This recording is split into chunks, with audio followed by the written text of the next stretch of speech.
ನಮಸ್ಕಾರ. ನಮಸ್ಕಾರ sir. Ningappa Lingaraju V ಮೆಣಸಿನಕಾಯಿ, ಎಸ್. ಹುಬ್ಬಳ್ಳಿ ತಾಲೂಕು, ಧಾರವಾಡ ಜಿಲ್ಲೆ, ಭೂ ಅರ್ಲಿಕಟ್ಟಿ ಗ್ರಾಮ ಪಂಚಾಯಿತಿಯ ಉಪಾಧ್ಯಕ್ಷರಾಗಿ ಕಾರ್ಯನಿರ್ವಹಿಸ್ತಾ ಇದ್ದೀರಿ. ಎಸ್. ಹೇಗಿದೆ ಸರ್ ರಾಜಕಾರಣ ಜೀವನ, ವೈಯಕ್ತಿಕ ಜೀವನ ಎರಡರಲ್ಲಿ ಹೋಲಿಕೆ ಮಾಡಿದ್ರೆ ಯಾವುದು ಜೀವನ ಚಲೋ ಅನ್ಸುತ್ತೆ ನಿಮಗೆ? ಸರ್, ಒಂದು ಹೇಳ್ಬೇಕಂದ್ರೆ ಈಗ ನಾವು ಸಮಾಜ ಸೇವೆ ಅಂತ ರಾಜಕೀಯ ರಂಗಕ್ಕೆ ಬಂದರು. ನಾವು ಆ್ಯಕ್ಚುಲಿ ನಾವು ರಾಜಕೀಯ ಅನ್ನೋದು ನಮ್ಮ ಖಾನ್ದಾನದಿಂದ ಇಲ್ಲ, ಒಂದು ಬಡ ಕುಟುಂಬದಿಂದ ಬಂದಂಥ ವ್ಯಕ್ತಿ ನಾನು. ಈಗ ನಾವು ಯಾವಾಗ ನಿರಂತರ ಸಮಾಜ ಸೇವೆ ಒಳಗೆ ತೊಡಗಿಸುವಂತ ಬಂದ್ವಿ. ಕಾರಣಾಂತರಗಳಿಂದ ಕೆಲವೊಂದು ಹಿರಿಯರು ನಮಗೆಲ್ಲರೂ ಸೇರಿ, ನೀವು ಇಷ್ಟೆಲ್ಲ ಸಮಾಜ ಸೇವೆ ಮಾಡ್ತೀರಿ, ನೀವು ಒಂದು ಜನಪ್ರತಿನಿಧಿ ಆಗಬೇಕಂತ ಒತ್ತಾಯ ಮಾಡಿದ ಮೇಲೆ ನಾವು 4ನೇ ವಾರ್ಡಿನ ಹಳ್ಳಿಕಟ್ಟಿ ಗ್ರಾಮದ 4ನೇ ವಾರ್ಡಿಗೆ ಸ್ಪರ್ಧೆ ಮಾಡಿದೆ. ಅಲ್ಲಿ ನಾನು ನಮ್ಮ ಊರಿನ ಇತಿಹಾಸದಲ್ಲೇ ನನ್ನಷ್ಟು ಯಾರೂ ಮತ ಪಡೆದಿದ್ದಿಲ್ಲ. ಸುಮಾರು 491 ಭರ್ಜರಿ ಮತದೊಂದಿಗೆ ವಿಜಯಶಾಲಿ ಆದೆ. ಅದಾದ ನಂತರ 2.5 ವರ್ಷದ ಒಂದನೇ ಅವಧಿಯಲ್ಲಿ ಸಾಮಾನ್ಯವಾಗಿ ಕೆಟಗರಿ ಸಾಮಾನ್ಯ ಮಹಿಳೆ ಬಂದ ತಕ್ಷಣ ಒಬ್ಬರು ಅಧ್ಯಕ್ಷರಾದರು. ನಾವು ಸಾಮಾನ್ಯ ಸದಸ್ಯರಾಗಿ ಕೆಲಸ ಮಾಡಿದ್ವಿ. ಅವಾಗ ಸರ್ಕಾರ BJP ಇತ್ತು. ಅನೇಕ ಕಾರ್ಯಕ್ರಮಗಳನ್ನು ಹಮ್ಮಿಕೊಂಡಿದ್ವಿ. ನಮ್ಮ ಕೈಲಿ ಆದಷ್ಟು ನಾವು ಎಷ್ಟು ಬೇಕೋ ಅಷ್ಟು ಊರಿಗೆ ಸ್ವಲ್ಪ ಬೇರೆ ಕಡೆಯಿಂದ ಅನುದಾನ ತೊಗೊಂಬಂದು ಸ್ವಲ್ಪ ಡೆವಲಪ್ಮೆಂಟ್ ವರ್ಕ್ ಮಾಡಿದ್ವಿ. ಸರಿ. ಅದಾದ ನಂತರ ಈಗ ML. ಎಸ್, ಓಕೆ ಹೇಳಿ. ನೀವು ಸದಸ್ಯರು 2.5 ವರ್ಷ ಇದ್ದಂತ ಸಂದರ್ಭದಲ್ಲಿ ಒಂದೇ ವಾರ್ಡಿಗೆ ಸೀಮಿತ ಇಲ್ಲ, ನಾನು ಓಕೆ ಓಕೆ ಓಕೆ ನಾಮದಲ್ಲಿ ಒಂದೇ ವಾರ್ಡಿಗೆ ಸೀಮಿತ ಸದಸ್ಯರು. ಹೌದು. ಊರಂದ ತಕ್ಷಣ ಎಲ್ಲ ವಾರ್ಡಿನಲ್ಲಿ ಗಮನ ಹರಿಸುವಂತ ಸಹಜ. ಮೊದಲನೇ ಸದಸ್ಯರಾಗಿ 2.5 ವರ್ಷ ಅವಧಿಯಲ್ಲಿ ಯಾವ್ಯಾವ ಅಭಿವೃದ್ಧಿಗಳನ್ನು ಮಾಡಿರಬಹುದು ನಿಮ್ಮ ಕ್ಷೇತ್ರ ವಾರ್ಡಿನಲ್ಲಿ ಜನರಿಗೆ ನೋಡದಂತೆ ನಡೆದುಕೊಂಡಿರ್ತಕ್ಕಂಥ ಮೆಣಸಿನಕಾಯಿ ಅವರು, ಓಕೆ. ಮತ್ತು ಉಪಾಧ್ಯಕ್ಷರಾದ್ಮೇಲೆ ಇಡೀ ಅಳಿಗಟ್ಟಿ ಗ್ರಾಮಕ್ಕೆ ಯಾವ ರೀತಿ ಡೆವಲಪ್ಮೆಂಟ್ಗೆ ಮುಖಭಂಗವಾಗಿರ್ತಕ್ಕಂಥ ಸಂದರ್ಭದಲ್ಲಿ ಇದು ಆಗೋದೋ ಇಲ್ಲ ಮಾಡೋದೋ ಇಲ್ಲ ಆಗಿರ್ತಕ್ಕಂಥ ಸಂದರ್ಭದಲ್ಲಿ ಯಾವ ರೀತಿ ಡೆವಲಪ್ಮೆಂಟ್ಗೆ ಪಾತ್ರವಾಗಿದೆ? ಸರ್, ನಾವು ಮೇನ್ ಮೂಲಭೂತ ಸೌಕರ್ಯಗಳಾಗಿ ಈಗ ನೀರು, ಚರಂಡಿ ಗಿರಂಡಿ ಅದು ಸಹಜ, ಅದು ಯಾವುದಾದ್ರೂ ನಡೆದೆ.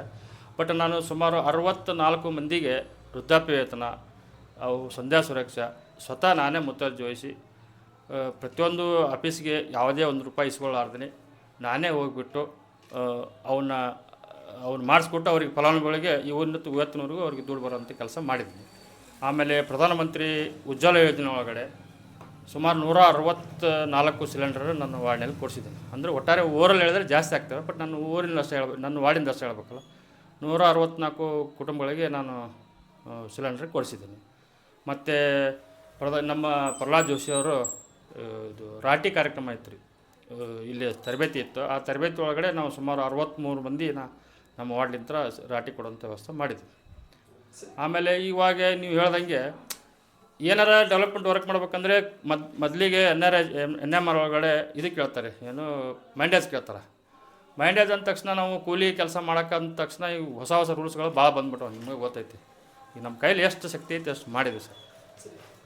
ಈ MLC ಕೋಟ, ಓಕೆ, ಮೊದಲನೇ MLC ಬಂದ್ಬಿಟ್ಟು ಪ್ರದೀಪ್ ಶೆಟ್ರು, ಓಕೆ, ಎರಡನೇ MLC ಬಂದ್ಬಿಟ್ಟು ಸಲೀಂ ಅಹಮದ್, ಪದವೀಧರ ಕ್ಷೇತ್ರ MLC ಬಂದ್ಬಿಟ್ಟು ಸಂಕನೂರವರು, ಮತ್ತೆ ಚುನಾವಣಾ ಪ್ರತಿನಿಧಿ ಆಗಿರ್ತಕ್ಕಂಥ MR ಪಾಟೀಲ್ರು, ಚುನಾವಣಾ ಪ್ರತಿನಿಧಿ ಲೋಕಸಭಾ ಕ್ಷೇತ್ರ ಸಂಸದರಾಗಿರ್ತಕ್ಕಂಥ ಪ್ರಹ್ಲಾದ್ ಜೋಶಿ ಅವರು, ಇವರ 5 ಜನ ನೇತೃತ್ವದಲ್ಲಿ ಯಾವ ವಿಶೇಷವಾಗಿ ಭೂ ಅರಳಿಕಟ್ಟಿ ಗ್ರಾಮಕ್ಕೆ ಡೆವಲಪ್ಮೆಂಟ್ ಆಗೋದ್ರಲ್ಲಿ ಪಾತ್ರವಾಗಿದೆ ನಿಮ್ಮ ನೇತೃತ್ವದಲ್ಲಿ? ನಮ್ಮ ನೇತೃತ್ವದಲ್ಲಿ ಪ್ರಥಮವಾಗಿ ನಮ್ಮ ಸ್ಥಳೀಯ ಶಾಸಕರಾದಂಥ ಶ್ರೀ MR ಪಾಟೀಲ್ ಅವರು ನಮಗೆ ಅನೇಕ ದೇವಸ್ಥಾನಗಳಿಗೆ ಆಮೇಲೆ ರೋಡ್ಗಳಿಗೆ ದುಡ್ಡನ್ನು ಕೊಟ್ಟಿದ್ದಾರೆ. ಅವರ ನೇತೃತ್ವದಲ್ಲಿ ಸುಮಾರು 3 CC ರಸ್ತೆ ಕೆಲಸ ಮಾಡಿದ್ದೀವಿ. ಆಮೇಲೆ 4 ದೇವಸ್ಥಾನಕ್ಕೆ ದುಡ್ಡು ಕೊಟ್ಟಿದ್ದಾರೆ. ಈಗ ರೀಸೆಂಟ್ಲಿ ಅನೇಕ ದೇವಸ್ಥಾನಗಳಿಗೆ ಹೋಗಿ ಮನೆ ಕೊಟ್ಟು ಬಂದಿದ್ದೀವಿ, ಅದು ಕೂಡ ಪ್ರೋಗ್ರೆಸ್ನಲ್ಲಿದೆ. ಮತ್ತು ನಮ್ಮ ನಾನು ಪಂಚಾಯತಿ ಸದಸ್ಯ ಆದ ಒಂದೇ ತಿಂಗಳಲ್ಲಿ ನಮ್ಮ ಪ್ರದೀಪ್ ಶೆಟ್ಟರ ಅನುದಾನದಲ್ಲಿ ನಮ್ಮ ಊರಿಗೆ ಒಂದು ಸುಮಾರು ₹5 ಲಕ್ಷ ಅನುದಾನ ಒಳಗೆ ನಾವು CC ರಸ್ತೆ ಮಾಡಿಸಿದ್ದೀವಿ. MR ಪಾಟೀಲ್ರು ಕೂಡ ಒಂದು ₹15 ಲಕ್ಷ 2 ಸಾರಿ CC ರಸ್ತೆ ಮಾಡಿಸಿದ್ದಾರೆ. ನಾವು ಇಲ್ಲಿವರೆಗೂ ಸಲೀಂ ಅಹಮದ್ ಅವರಿಗೆ ಅನೇಕ ಮನೆಗಳನ್ನು ಕೊಟ್ಟಿದ್ದೀವಿ, ಅವರು ₹1 ಕೂಡ ನಮ್ಮ ಪಂಚಾಯತಿಗೆ ಕೊಟ್ಟಿಲ್ಲ. ಆಮೇಲೆ ಅವ್ರಿಗೆ ಹೋಗೋಕ್ಕೆ ಸಂಪರ್ಕಕ್ಕೆ ಸಿಗೋಕ್ಕೆ ಸಾಧ್ಯನೇ ಇಲ್ಲ. ಇನ್ನು ಬೇಕಂದ್ರೆ ಈಗ ಸದ್ಯ ನಾನು 4 ದಿವಸದಿಂದ ಒಂದು ಲೆಟರ್ ಮಾಡಿಟ್ಟಿದ್ದೀನಿ, ನಿಮ್ಗೆ ಕಾಪಿ ಕೊಡ್ತೀನಿ. ಅವರಿಗೆ ಮನವಿ ಕೊಡೋಕ್ಕಂತ ಬರೆದಿಟ್ಕೊಂಡಿದ್ವಿ. ಈಗ ಎಲ್ಲ ಕಡೆ ಮೇನ್ ಅವಶ್ಯ ರೋಡ್ ಇದೆ ಸರ್, ನಮ್ಮಲ್ಲಿ CC ರಸ್ತೆ ಬೇಕು. ನಾವು ನಿಮ್ಗೆ ನರೇಗಾ ಒಳಗಂತೂ ಅದು ಅವಕಾಶಗಳಿಲ್ಲ, ಇಲ್ಲ ನೋಡ್ತಿರಲ್ಲ, ಮೈಂಡೇಜ್ ಆದರೆ ಕೊಡ್ತಾರೆ. ಅಷ್ಟು 1 ಲಕ್ಷ ಪರಿಸ್ಥಿತಿ ಎಲ್ಲ ಎದಗಟ್ಟು ಹೈದರಾಬಾದ್ ಹೋಗಿದೆ, ಸುಳ್ಳು ಹೇಳಬಾರ್ದು ಮಾಧ್ಯಮದಲ್ಲಿ. ಬಟ್ ಅನಿವಾರ್ಯ ಕಾರಣದಿಂದ ನಮ್ಮ ಪರಿಸ್ಥಿತಿ ಹಿಂಗೈತಿ. ಅದಕ್ಕೋಸ್ಕರ ನಾವು ವಿನಂತಿ ಮಾಡ್ಕೊಳ್ಳೋದಂದ್ರೆ ನಮ್ಮ ಸಂಸದರ ಮನೆಗೆ ಹೋಗಿದ್ದೀವಿ, ಅವರ ಕೈಲಾದಷ್ಟು ಮಾಡಿಸಿದ್ದಾರೆ. ಅವರು ಸ್ಮಾರ್ಟ್ ಕ್ಲಾಸ್ ಕೊಟ್ಟಿದ್ದಾರೆ, ಈಗ ಕ್ಷೇತ್ರ ದೊಡ್ಡದಾಗ್ತಲ್ರಿ, ನಾವು ಸ್ಥಳೀಯ ಶಾಸಕರು ಇನ್ನೂ ಸ್ವಲ್ಪ ಅವ್ರಿಗೆ ವಿನಂತಿ ಮಾಡ್ಕೊತೀವಿ, ಆದಷ್ಟು ನಮ್ಗೆ ಹೆಚ್ಚಿನ ಅನುದಾನ ಕೊಟ್ಟು ನಮ್ಮೂರಿಗೆ ಡೆವಲಪ್ಮೆಂಟ್ ಆಗೋಂಥ ಕೆಲಸ ನಾವು ಮಾಡ್ಬೇಕಂತ ಅವ್ರಿಗೆ ಕೋರಿಕೆ ಮಾಡಿದ್ದೀವಿ. ನಿಮಗೆ ಬೇಕಂದ್ರೆ ನಾವೊಂದು ಎಲ್ಲರೂ ಲೆಟರ್ ಬರೆದಿದ್ದೀವಿ, ಲೆಟರ್ ನಿಮ್ಮ ಹತ್ರ ಕೊಡ್ತೇವೆ. ಈ ಪದವೀಧರ ಕ್ಷೇತ್ರದ ಅವ್ರು ಕೂಡ 5 ಲಕ್ಷ ರೂಪಾಯಿ ನಮ್ಮ ಲಿಂಗೈಕ್ಯ ಪರಮಪೂಜ್ಯ ಸದಾಶಿವ ಮಹಾಸ್ವಾಮಿಗಳ ಜೀರ್ಣೋದ್ಧಾರದ ಒಂದು ಮಠ ಇದೆ ಇಲ್ಲಿ ಪಕ್ಕ, ಅದಕ್ಕೆ ಅವ್ರದ್ದು ಅನುದಾನದಲ್ಲಿ ಒಂದು ಸರಿ 5 ಲಕ್ಷ ಕೊಟ್ಟಿದ್ದಾರೆ. ನಮ್ಮ ದೇವಸ್ಥಾನ ಇದಕ್ಕೆ ನಮ್ಮೂರಿಗೆ ಕೊಟ್ಟಿದ್ದಾರೆ. ಈಗ ಜನಪ್ರತಿನಿಧಿ ಒಳಗಡೆ ನಮಗಿದು ಯಾರೂ ಅನುದಾನ ಕೊಡಲಾರ್ದಂದರೆ ಸಲೀಂ ಅಹ್ಮದ್ ಮಾತ್ರ. ಹೌದೌದು, ಅವರಿಗೆ ಸಂಪರ್ಕಕ್ಕೆ ನಾವು ಸುಮಾರು ಸರಿ ಮಾಡಿದ್ದೀವಿ. ಅವರ ಕಾರ್ಯಾಲಯಕ್ಕೂ ನಮ್ಮ ಪಂಚಾಯತ್ ಸದಸ್ಯರು ಎಲ್ಲರೂ ಹೋಗಿ ಬಂದಿದ್ದಾರೆ. ಹೀಗಾಗಿ ನಾವು ಊರ ವಿಷಯ ಬಂದಾಗ ಪಕ್ಷಾತೀತವಾಗಿ ನಾವು ಎಲ್ಲರ ಮನೆಗೆ ಹೋಗೋರೆ. ನಾನು ಸ್ಥಳೀಯ ಒಬ್ಬ ಮಂಡಳದ ಪ್ರಧಾನ ಕಾರ್ಯದರ್ಶಿಯಾಗಿ ಕೆಲಸ ಮಾಡಿದ್ದೀನಿ ಭಾಜಪದು. ಬಟ್ ಅದು ಊರ ವಿಷಯ ಬಂದಾಗ ನಾವು ಎಲ್ಲ ರಾಜಕೀಯ ಬಿಟ್ಟು ಡೆವಲಪ್ಮೆಂಟ್ ವರ್ಕ್ಗೋಸ್ಕರ ನಾವು ಇದು ಮಾಡ್ತೇವೆ ಅಷ್ಟೇ. ಈ ಚುನಾವಣಾ ಪ್ರತಿನಿಧಿ ಆದಾಗಿಂದ ಇಲ್ಲಿವರೆಗೆ ಟಫ್ ಅಂತೇಳಿ ಅನ್ಕೊಂಡಿರ್ತಕ್ಕಂಥ ಕೆಲಸ ಯಾವುದಾಗಿತ್ತು ನಿಮಗೆ, ಅಥವಾ ಆಗಲಿದೋ ಆಗುವಂತ ಸಂದರ್ಭ ಬಂದರೂ ಕೂಡ ಯಾವ ರೀತಿ ಪರಿಗಣಿಸುವಂತ ಕೆಲಸನೂ ಮಾಡಿದೆ ಸರ್? ಆಗೋದು ಇಲ್ಲ, ಮಾತು ಕೊಟ್ಟಿದ್ವಿ, ಯಾಕೆ ಆಗ್ತಾ ಇಲ್ಲ ಅಂದಿರ್ತಕ್ಕಂಥ ಕೆಲಸ ಟಫ್ ಅನ್ನೋದು ಅಂತಂದ್ರೆ ಸರ್ ಹೇಳಿದ್ನಲ್ಲಿ ಇವಾಗ ಉದಾಹರಣೆಗೆ ಹೇಳ್ಬೇಕಂದ್ರೆ ನಿಮ್ಗೆ ಕಸ ವಿಲೇವಾರಿ ಬರ್ತೈತೆ. ಈಗ ದೊಡ್ಡ ಊರಾಗುತ್ತೆ, ಪ್ರತಿ ಸರಿಯೂ ನಾವು 2 days 3 days ಕಂಪಲ್ಸರಿ ಟ್ರ್ಯಾಕ್ಟರ್ ಕಳಿಸ್ಲೇಬೇಕು. ನಮಗೆ ನಮ್ಮ ಪಂಚಾಯತಿಗೆ ಮೂಲಭೂತ ಆದಾಯ ಬರೋದು ಯಾವರೇ ಇತರೆ ಆದಾಯ ಇಲ್ಲ. ಜನ ಕರ ವಸೂಲಿಂತ ನಾವು ಪಂಚಾಯತ್ ನಡೆಸ್ಬೇಕು. ಆಮೇಲೆ ನಮಗೆ ಹೊರಗಡೆ ಆರ್ಥಿಕವಾಗಿ ಯಾವುದೇ ಸೋರ್ಸಸ್ ಇಲ್ಲ. ಅಂದರೆ ಈ ಕೆಲವೊಂದು ಪಕ್ಕದ ಹೊರೂರು ಚೆಬ್ಬಿ ಅವ್ರಿಗೆ ಹೊರಗಡೆದು ಇನ್ಕಮ್ಸ್ ಸ್ವಲ್ಪ ಜಾಸ್ತಿ ಬರ್ತವೆ, ಯಾಕಂದ್ರೆ ಪ್ರೈವೇಟ್ ಫ್ಯಾಕ್ಟ್ರೀಸ್ಗಳೆಲ್ಲ ಬಂದವು. ನಮಗೆ ಇಲ್ಲಿ ಒಂದೇ ಒಂದು ಕ್ವಾರಿ ಇದೆ. ಆ ಒಂದು ಕ್ವಾರಿ ಬಿಟ್ಟರೆ ಓದಿದ್ದು ಯಾವುದೂ ಅನುದಾನ ನಮ್ಮಲ್ಲಿಲ್ಲ. ಜನರಿಂದ ಕರ ವಸೂಲಿ ಮಾಡಿದ್ರಿಂದ ಪಂಚಾಯತ್ ನಡೆಸ್ಬೇಕು. ಅದಕ್ಕೋಸ್ಕರ ಸ್ವಲ್ಪ ನಾವು ಡೆವಲಪ್ಮೆಂಟ್ ಒಳಗೆ ಸ್ವಲ್ಪ ಹಿಂದೆ ಇದ್ದೇವೆ. ಎಸ್, ಈ ಕರ ವಸೂಲಿ ವಿಷಯವನ್ನು ಓಕೆ ಜನಪ್ರತಿನಿಧಿಯಾಗಿ ಮತ್ತು ಸಿಬ್ಬಂದಿಯವರದ ಪಾತ್ರ ಅಷ್ಟೇ ಇರೋದಿಲ್ಲ, ಜನಪ್ರತಿನಿಧಿಯವ್ರದ್ದು ಮುಖ್ಯ ಪಾತ್ರವಾಗಿದೆ. ಹೌದು. ಯಾವ ರೀತಿ ಕರ ವಸೂಲಿಗೆ ತಾವು ಜನಜಾಗೃತಿಗಳನ್ನಾಗಿರಲಿ, ಜನ ಆಂದೋಲನ ಆಗಿರಲಿ ಮತ್ತು ಕರ ವಸೂಲಿ ಆಂದೋಲನವನ್ನು ಯಾವ ರೀತಿ ಮಾಡ್ತಾ ಇದ್ದಾರೆ ಸರ್? ನಾವು ಸುಮಾರು ವರ್ಷದಲ್ಲಿ 2 ಸಾರಿ ಜಲಾಂದೋಲನ ಕಾರ್ಯಕ್ರಮ ಹಮ್ಮಿಕೊಂತೀವಿ. ನಮ್ಮ ತಾಲೂಕ್ ಪಂಚಾಯತಿಯ ಅನೇಕ ಸಿಬ್ಬಂದಿ ಜೊತೆ ಇಲ್ಲಿ ಅವರು ಬಂದಿರ್ತಾರೆ. ನಾವೊಂದು ಕ್ಯಾಂಪೇನ್ ಪ್ರತಿಯೊಂದು ವಾರ್ಡಲ್ಲಿ ಸ್ವಲ್ಪ ಅವರಿಗೆ ಜಾಗೃತಿ ಮಾಡ್ಕೊಂತ ಸಂಬಂಧ ಇಡೀ ವಾರ್ಡ್ನಲ್ಲಿ ಅಡ್ಡಾಡಿ ಬರ್ತೀವಿ ಸರ್. ಆದಷ್ಟು ಎಷ್ಟು ಮ್ಯಾಕ್ಸಿಮಮ್ ಆಗುತ್ತೆ ಅಷ್ಟು, ಯಾಕಂದ್ರೆ ಬಡವರು ಇರ್ತಾರೆ, ಅವರು ಒತ್ತಾಯ ಮಾಡಿ ಕೇಳೋಕ್ಕಾಗಲ್ಲ. ಸ್ವಲ್ಪ ಏನಾಗತ್ತೆ ಅಷ್ಟು ಮಾಡ್ಕೊಂತ ಹೋಗೋ ಸರ್.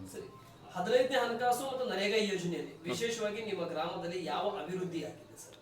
ಸರ್ 15ನೇ ಹಣಕಾಸು ಅಂತಂದರೆ ಈಗ ಸದ್ಯ ನಾವು ಈ ರೀಸೆಂಟ್ಲಿ ನಮ್ಮ ಈ 2.5 ವರ್ಷದೊಳಗೆ ಈ ಒಂದು ಮಾಡ್ಕೊಂಡು ಇಟ್ಕೊಂಡಿವಿ ಸರ್. ಸಣ್ಣ ಪುಟ್ಟ ಒಂದು 3,50,000 60,000 ವರ್ಕ್ ಅದಾವೆ. ನಾವು ಸದ್ಯ ವರ್ಕ್ ಮಾಡಿಸ್ತಾ ಇದ್ದೀವಿ. ನೀವು ಬೇಕಂದರೆ ತೋರಿಸ್ತದೆ, ವಿಸಿಟ್ ಮಾಡ್ಬೋದು ಅಂತಂದ್ರೆ. ಸರಿ, ಇನ್ನು ಉಳಿದಿರ್ತಕ್ಕಂಥ 4 ರಿಂದ 5 ತಿಂಗಳ ನಿಮ್ಮ ಆಡಳಿತದಲ್ಲಿ, 3-4 ತಿಂಗಳ ಆಡಳಿತದಲ್ಲಿ, ಕೊನೆಯ ಆಡಳಿತವರೆಗೆ ಓಕೆ, ಈ ಮೆಣಸಿನಕಾಯಿ ಉಪಾಧ್ಯಕ್ಷ ಸ್ಥಾನ ಅವಧಿಯಲ್ಲಿ ಮತ್ತು ಅಧ್ಯಕ್ಷರ ನೇತೃತ್ವದಲ್ಲಿ ಮತ್ತು PDO ಸಮ್ಮುಖದಲ್ಲಿ ಯಾವ ರೀತಿ ಹೊಸದಾಗಿ ಕ್ರಿಯಾ ಯೋಜನೆಗಳನ್ನಾಗಿರ್ಲಿ, ಹೊಸದಾಗಿ ಕ್ರಿಯಾ ಯೋಜನೆ ಆಗಲಾದಂತ ಒಂದು ಹೊಸ ಪ್ಲಾನ್ಸ್ಗಳನ್ನಾಗಿರ್ಲಿ ಈ ಗ್ರಾಮಕ್ಕೆ ಯಾವ ರೀತಿ ಮಾಡಿಟ್ಕೊಳ್ಳಿ ಸರ್? ನಾವು ಈಗ ಅನೇಕ ಕಾರ್ಯಕ್ರಮ ಹಮ್ಮಿಕೊಂಡಿದ್ದೇವೆ. ಬಟ್ ನೀವು ಹೇಳಿದ್ರಲ್ಲ, ಈಗ ಕೆಲವೊಂದು ಮಾನದಂಡಗಳ ಪ್ರಧಾನ ಇದು ಮಹಾತ್ಮ ಗಾಂಧಿ ಉದ್ಯೋಗ ಖಾತ್ರಿ ಒಳಗಡೆ ಅನೇಕ ರೂಲ್ಸ್ಗಳು ಮಾಡಿಬಿಟ್ಟಿದ್ದಾರೆ. ಈಗ ನೋಡಿರಿ, ಹೊಲವರಿ ಕಾರ್ಯಕ್ರಮ ಈಗ ಕಾಲೇ ಹೋಳಿ ಹತ್ತದಂತ ಬರ್ತೈತೆ. ಅಲ್ಲಿ ಹೋದ ತಕ್ಷಣ ನಾವು ಹಾಕಿರ್ತೀವಿ, ಆಜು ಬಾಜು ಜಮೀನು ಮಾಲಕರು ಜಗಳ ತೆಗಿತಾರೆ, ಅದು ವರ್ಕ್ ಅಲ್ಲೇ ಲ್ಯಾಬ್ಸ್. ಇವಾಗ ಮತ್ತು ಕೆರೆ ಹೋಳಿ ಹತ್ಬೇಕಂದ್ರೆ ಕನಿಷ್ಠ ಒಂದು ಸಾರಿ ಕೆರೆ ಹೋಳಿ ಹತ್ಬೇಕಂದ್ರೆ 3 ವರ್ಷ ಕಾಲಾವಕಾಶ ಇರ್ತೈತಿ. ಹಿಂದಿನ ಅದು 3 ವರ್ಷ ಹಿಂದಿನ ಅವಧಿಯಲ್ಲಿ ಇದು ಮಾಡಿರ್ತಾರೆ. ಈಗ ಮತ್ತೆ ಮಾಡೋದು ಎಲ್ಲಿ ಹಾಕೋಕ್ಕಾಗುತ್ತೆ? ಊರಲ್ಲಿರೋರು 3 ಅಥವಾ 4 ಕೆರೆಗಳಿರ್ತಾವೆ. ನಮ್ಮ ಕಡೆ ಏನಾಗೈತೆ ಅಷ್ಟು ಮಾಡ್ಬೋದು ಅಷ್ಟೇ. ಅದಕ್ಕೆ ಮೂಲಭೂತ ಸೌಕರ್ಯ ಓಕೆ, ನಿಮ್ಮ ಗ್ರಾಮದಲ್ಲಿ ಕುಡಿಯುವ ನೀರಿನ ವ್ಯವಸ್ಥೆ ಆಗಿರಲಿ, ರಸ್ತೆ ಸಮಸ್ಯೆ ಆಗಿರಲಿ, ಚರಂಡಿಗಳನ್ನಾಗಿರಲಿ, ಬಯಲು ಮುಕ್ತ ಶೌಚಾಲಯಗಳನ್ನಾಗಿರಲಿ, ಆದ್ರೂ ಕೂಡ ಎಲ್ಲಾ ಕಡೆ ಬಯಲು ಮುಕ್ತ ಕಂಪ್ಲೀಟ್ ಆಗಿದೆ, ಆದ್ರೆ ಶೌಚಾಲಯ ಮನೆಯಲ್ಲಿದೆ, ಆದ್ರೂ ಕೂಡ ಹೋಗುದು ಬಿಡೋದಿಲ್ಲ. ಇಂಥವ್ರಿಗೆ ಏನ್ ಜಾಗೃತಿ ಮೂಡಿಸಿದೆ ಸರ್? ಅವರಿಗೆ ಸ್ವತಃ ನಾವೇ ಫೋಟೋ ಹೊಡೆದವ್ರ ಕೈಯಲ್ಲಿ ಗುಲಾಬಿ ಹೂಗಳನ್ನು ಕೊಟ್ಟು ನೀವು ಬಹಿರ್ದರ್ಶಿ ಮಾಡಿಬಿಡಿ ಅಂತ ಹೇಳಿದ್ರು ಕೂಡ ಅವ್ರು ಬಿಡ್ತಾ ಇಲ್ಲ ಸರ್. ಯಾಕಂದರೆ ಅವ್ರು ಏನು ಮಾಡ್ತಾರೆ, ಅವ್ರು ಕಾಯ್ಕೊಂಡು ಕುಂದ್ರಕ್ಕಂತೂ ಆಗಲ್ಲ. ಬಟ್ ಮತ್ತು ಸರ್, ಊರಂದಮೇಲೆ ಸಾರ್ವಜನಿಕರದು ಇದು ಅಂತೂ ಇರಲೇಬೇಕು. ಮತ್ತು ನಾವು ಒಬ್ಬರೇ ಏನಂತ ಪ್ರಯತ್ನ ಮಾಡೋಕ್ಕಾಗಿ. ಈ ಡೆವಲಪ್ಮೆಂಟ್ ವಿಷಯಗಳು ಬಂದಾಗ ಮೆಣಸಿನಕಾಯಿ ಅವರ ಪಾತ್ರ ಯಾವ ರೀತಿ ಇದೆ? ಅದೇ ಹೇಳಿದ್ದೀನಿ ಸರ್, ಒಟ್ಟಾರೆ ಡೆವಲಪ್ಮೆಂಟ್ ಆದಮೇಲೆ ಒಬ್ಬ ವ್ಯಕ್ತಿ ಕಡೆಯಿಂದ ಏನು ಮಾಡೋಕ್ಕಾಗಲ್ಲ. ನನ್ನ ಸಂಪೂರ್ಣ 11 ಮಂದಿ ಸದಸ್ಯರ ಬೆಂಬಲ ನಿರಂತರ ಇರ್ತದೆ. ಆಮೇಲೆ ಅಧ್ಯಕ್ಷರು ಮಹಿಳೆಯರಿರೋ ಕಾರಣ ಎಲ್ಲ ಪ್ರತಿಯೊಂದು ವಿಷಯ ನಾನು ಕೇಳಿಬಿಟ್ಟೆ ಮಾಡ್ತಾರೆ. ಅಧ್ಯಕ್ಷರು ಕೂಡ ಮಹಿಳೆಯರಿದ್ದಾರೆ, ಹೌದು, ಮತ್ತು ಪಂಚಾಯತಿ ಅಭಿವೃದ್ಧಿ ಆಫೀಸರ್ ಕೂಡ ಮಹಿಳೆಯರಿದ್ದಾರೆ. ಈ ಎರಡು ಮಹಿಳೆಯರ ಬೆಂಬಲ ಈ ಗ್ರಾಮದಲ್ಲಿ ಯಾವ ರೀತಿ ಪರಿಣಾಮ ಬೀರುತ್ತೆ? ಈಗ ನೋಡ್ರಿ, ಅವರು ಮೇಡಮ್ ಅವರು ಆ್ಯಕ್ಟಿವ್ ಆಗಿದ್ದಾರೆ. ಯಾಕಂದರೆ ಅವ್ರ ಮನೇಲಿ ಸುಮಾರು 6-7 ಮಂದಿ ಪಿ ಡಿ ಒ ಇದ್ದಾರೆ. ಹಾಗಂತ ಡೆವಲಪ್ಮೆಂಟ್ ವರ್ಕಿಗೆ ಅವರು ಸಾಥ್ ಕೊಡ್ತಾರೆ, ಏನು ತೊಂದರೆ ಇಲ್ಲ. ನನ್ನ ಕೊನೆ ಪ್ರಶ್ನೆ, ಎಸ್, ನಿಂಗಪ್ಪ ಲಿಂಗರಾಜು ವಿ ಮೆಣಸಿನಕಾಯಿ, ಇದರಲ್ಲಿ ನಿಮ್ಮ ಹೆಸರು ಯಾವುದು ಸರ್? ಸರ್ ಹೇಳ್ಬೇಕಂದ್ರೆ ನಂದು ನಮ್ಮ ಅಜ್ಜರ ಹೆಸರು ಲಿಂಗರಾಜ್ ಅಂತ. ಅವರು ರೂಢಿನಾಮದಲ್ಲಿ ಹೆಂಗೆ ಉದಾಹರಣೆ ನಿಕ್ ನೇಮ್ ಲಿಂಗರಾಜ್ ಅಂತ ಕರಿತಾರೆ, ಅದೇ ಪರ್ಫೆಕ್ಟ್ ಆಗಿದೆ. ಬಟ್ ನನ್ನ ಡಾಕ್ಯುಮೆಂಟ್ಸಲ್ಲಿ ಇರೋದು ನಿಂಗಪ್ಪನೇ. ಬಟ್ ನನ್ನ ಊರಲ್ಲಿ ಲಿಂಗಪ್ಪ ಅಂತ ಹೇಳಿ ಯಾರು ಗೊತ್ತಾಗಲ್ಲ. ಎಸ್, ಹೌದು ಹೌದು ಹೌದು ಸರ್, ಹೌದು. ಸರಿ, ಓಕೆ. ಈ ಆಶ್ರಯ ಮನೆಗಳ ಬಗ್ಗೆ ಬಂದ್ರೆ, ಓಕೆ, ಲಾಸ್ಟ್ ಟೈಮ್ ಫ್ಲಡ್ ಆದಂತ ಸಂದರ್ಭದಲ್ಲಿ 5 ಲಕ್ಷದ ಮನೆಗಳನ್ನು ಓಕೆ. ಆದ್ರೆ ಈಗ ಜನರಿಂದ ಅದೇ ಮನೆಗಳ ಬಗ್ಗೆ ಹೆಚ್ಚಿಗೆ ಬೇಡಿಕೆ ಕೇಳ್ತಾರೆ. ಅದು 5 ಹೌದು ಹೌದು 5 ಸಹಜ. ಅದು ಆ ಸಂದರ್ಭಕ್ಕೆ ಬಂದಿತ್ತು ಬಿಡಪ್ಪ ಅಂತ ಅನ್ಕೊಳಂಗಿಲ್ಲ. ಓಕೆ, ಅವಾಗ 5 ಲಕ್ಷ ಕೊಟ್ಟಿದ್ರಲ್ರಿ, ಈಗ ನಮ್ಗೆ 5 ಲಕ್ಷ ಕೊಡ್ರಿ ಅಂತಾರೆ. ಅಂತ ಜನಗಳಿಗೆ ಮತ್ತು ನಿಮ್ಮ GB ಮೀಟಿಂಗ್ ನಲ್ಲಿ ಬರುವಂತ ಮನವಿಗಳು ಅಥವಾ ಸಾಮಾನ್ಯ ಸಭೆಯಲ್ಲಿ ಬರುವಂತ ಮನವಿಗಳು ಅಥವಾ ಗ್ರಾಮ ಸಭೆಯಲ್ಲಿ ಬರುವಂತ ಮನವಿಗಳನ್ನು ಯಾವ ರೀತಿ ಮನವಿಗಳನ್ನು ಬಂದಿದ್ದಾರೆ ಸರ್? ನೀವು ಕೇಳಿದಾಗೆ ಪ್ರತಿಯೊಂದು ಜನನು ನಮ್ಮ ಮನೆ ಬಂದಾಗ ಅವ್ರು ಕೇಳ್ತಾ ಇರೋದು ಒಂದೊಂದು ಪ್ರಶ್ನೆ, ನಮಗೆ 1.5 ಲಕ್ಷದ ಬೇಡ, ನಮ್ಗೆ 5 ಲಕ್ಷದ ಮನೆ ಬೇಕಂತ ನಿರಂತರ ಕೇಳ್ಕೊತ ಬಂದರು. ಅವ್ರಿಗೆ ನಾವು ಕನ್ವಿನ್ಸ್ ಮಾಡಿದ್ವಿ. ಇದು ಆಗಿನ ಟೈಮ್ನಾಗ ಫ್ಲಡ್ ಬಂದ ಟೈಮ್ನಾಗ ಅನುದಾನ ಬರ್ತಿತ್ತು, ಈಗ ಬರ್ತಾಯಿಲ್ಲ. ಈಗ ಮನೆ ಬಂದರೂ ಕೂಡ 20,000 ಕೂಡ ಬರೋಂಗಿಲ್ಲ. ಬಂದ ಅಮೌಂಟ್ನ ಮಾರ್ಕ್ಸ್ಕೊಂಡ್ರು ಅಂತ ಈಗ ಪ್ರಧಾನಮಂತ್ರಿ ಆವಾಸ್ ಯೋಜನೆ ಒಳಗಡೆ ಸುಮಾರು 216 ಫಲಾನುಭವಿಗಳಿಗೆ ನಾವು ಮನೆ ಕೊಟ್ಟಿದ್ದೇವೆ. ಆಲ್ರೆಡಿ ಇವು ಸದ್ಯ ಕೆಲಸ ನಡೀತಾ ಇದೆ ಎಲ್ಲ ಫಲಾನುಭವಿಗಳು, ಏನು ತೊಂದರೆ ಇಲ್ಲ. Thank you sir. ಇಷ್ಟೊತ್ತವರೆಗೆ ನಮ್ಮ ಜೊತೆ ಮಾತನಾಡೋದಕ್ಕೆ ತುಂಬ